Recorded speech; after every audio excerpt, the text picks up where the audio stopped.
क्या आप भी अपने इनकम टैक्स के रिफंड का इंतजार कर रहे हैं लेकिन रिफंड अब तक नहीं मिला और आपको समझ भी नहीं आ रहा है कि क्यों रिफंड मिलने में देरी हो रही है?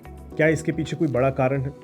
तो आज आपको इस वीडियो के जरिए हम इस बात का जवाब देंगे कि इस साल भारत में टैक्स रिफंड में कमी क्यों देखने को मिल रही है।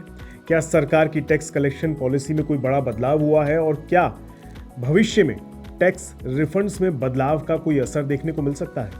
आपको बस इन सवालों के जवाब के लिए अंत तक बने रहना है। आप देख रहे हैं मनी 9। मेरा नाम है रोहित कौशिक।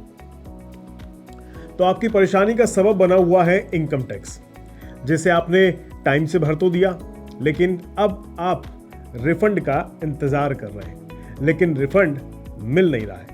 इसके पीछे का कारण जानने के लिए पहले आपको बता दें, इस साल हमारे देश में इनकम टैक्स रिफंड में जबरदस्त गिरावट आई है, जबकि डायरेक्ट टैक्स कलेक्शन यानी सीधे टैक्स वसूली में बढ़ोतरी देखने को मिली है। आंकड़ों में देखें तो भारत सरकार ने इस साल 2025-26 की शुरुआत से अब तक यानी 17 सितंबर तक कुल 10.82 लाख करोड़ रुपए डायरेक्ट टैक्स के जरिए इकट्ठे किए हैं। ये पिछले साल के मुकाबले 9.18% ज्यादा है, यानी हमारी सरकार को टैक्स के रूप में ज्यादा पैसा मिल रहा है, खास तौर पर कंपनियों से मिलने वाले एडवांस टैक्स की वजह से। लेकिन दूसरी तरफ आम जनता को मिलने वाले इनकम टैक्स रिफंड में बड़ी गिरावट आई है। 1 अप्रैल से 17 सितंबर 2025 के बीच सिर्फ 1.61 लाख करोड़ रुपए के इनकम टैक्स रिफंड जारी किए गए हैं। ये पिछले साल के 2.1 लाख करोड़ के मुकाबले 24% कम है। इस देरी के चलते लाखों टैक्स पेयर्स सोशल मीडिया पर पूछ रहे हैं, हमारा रिफंड कब मिलेगा? बहुत से लोगों का ITR प्रोसेस्ड दिख रहा है, लेकिन पैसे अब तक खाते में नहीं आए हैं। लोग परेशान हैं कि रिफंड आने में देरी हो क्यों रही है। इसके पीछे जो बड़ा कारण सामने आ रहा है वो ये कि इस बार ITR फाइलिंग के दौरान कटौती की जांच काफी ज्यादा सख्ती से की जा रही है। रिफंड जारी करने से पहले हर क्लेम की अच्छे से जांच हो रही है ताकि फर्जी या गलत क्लेम्स को रोका जा सके। वित्त मंत्रालय और CBDT द्वारा अपनाई गई नई संचालन नीति के कारण रिफंड केवल उन्हीं मामलों में दिया जा रहा है जहां सभी कागज और डॉक्यूमेंट्स में जो डिस्क्लोजर है पूरी तरह से स्पष्ट है। इसके अलावा ITR प्रोसेसिंग के दौरान अब ज्यादा डिटेल्स मांगी जा रही हैं, जिस वजह से रिफंड अप्रूवल में देरी हो रही है और बहुत से टैक्स पेयर्स का स्टेटस प्रोसेस्ड दिखा रहा है, लेकिन प्रोसेस्ड होने के बावजूद पैसा खाते में नहीं आ रहा है। मतलब अब फर्जी या गलत क्लेम करने वाले लोग सावधान हो जाइए। अब रिफंड केवल उन्हीं टैक्स पेयर्स को मिलेगा जिनका क्लेम पूरी तरह से जांच और वेरिफिकेशन के बाद सही पाया जाएगा।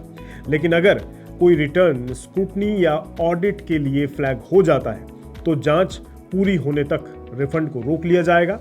मतलब जो भी return high deduction, income tax TDS mismatch, गलत ITR फॉर्म या हाई रिस्क पैटर्न दिखाता है, उन्हें ऑटोमेटिकली वेरिफिकेशन और इन्वेस्टिगेशन के लिए भेज दिया जा रहा है। तो गलत क्लेम करने वालों के लिए ये खतरे की घंटी है, लेकिन ऐसे फर्जी क्लेम करने वालों की वजह से सही लोगों के लिए परेशानी जरूर बढ़ गई है और उन्हें रिफंड के लिए अब ज्यादा इंतजार करना पड़ रहा है, क्योंकि प्रोसेस थोड़ा स्लो हो गया है। सरकार की सख्ती के पीछे एक बड़ा कारण और है, वो ये कि सरकार का टैक्स को लेकर टारगेट, जी हाँ, सरकार ने 2025-26 में डायरेक्ट टैक्स कलेक्शन का टारगेट 25.20 लाख करोड़ रुपए रखा है, जो पिछले साल से 12.7% ज्यादा है।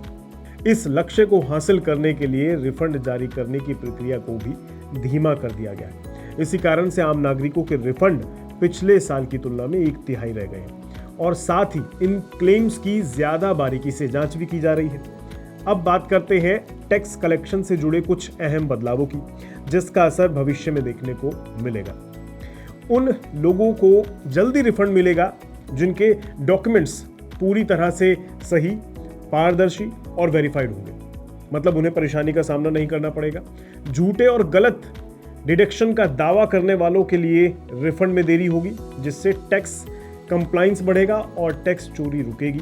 टैक्स रिटर्न फाइलिंग करते समय और ज्यादा सावधानी और डॉक्यूमेंटेशन जरूरी हो जाएंगे, वरना रिफंड में लंबा इंतजार करना है, साथ ही साथ विवाद बढ़ सकता है। साथ ही सरकार को टैक्स कलेक्शन का पूरा लक्ष्य जो उन्हें करना है उसे करने में मदद मिल जाएगी, जिससे राजकोषीय स्थिरता और विकास योजनाओं के लिए संसाधन बढ़ेंगे। कुल मिलाकर 2025 में भारत सरकार की टैक्स कलेक्शन नीति में बदलाव टैक्स प्रणाली को सरल बनाना, पारदर्शी करना और ज्यादा कड़ा बनाना है, ताकि इनकम टैक्स कलेक्शन और रिफंड का प्रोसेस और ज्यादा बेहतर बन सके। आपका इस मुद्दे पर क्या कहना है, कमेंट बॉक्स में जरूर बताइएगा। ग्लोबल संकेतों के दम पर कैसे खुलेंगे हमारे बाजार? क्या कह रही हैं खबरें और ब्रोकरेज रिपोर्ट्स? किन शेयरों में बनेगा पैसा? बाजार खुलने के बाद क्या खरीदें, किन शेयरों को करें पोर्टफोलियो से बाहर? कैसा रहा बाजार का दिन भर का कारोबार? कैसे तैयार करें कल के बाजार की स्ट्रैटेजी? इन सब सवालों के जवाब जानिए मेरे साथ ओपनिंग बज और क्लोजिंग बज में, इन वक्त पर सिर्फ मनी 9।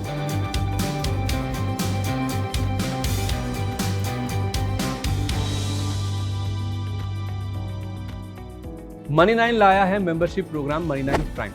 अब आपके दिमाग में कई सारे सवाल होंगे, मसलन आखिर क्या है ये मनी 9 प्राइम, आपके लिए यानी दर्शकों के लिए इसके क्या फायदे हैं, और एक बड़ा सवाल ये कि मनी 9 प्राइम से आखिर जुड़ना कैसे है। तो इसकी पूरी जानकारी हम आपको देने जा रहे हैं।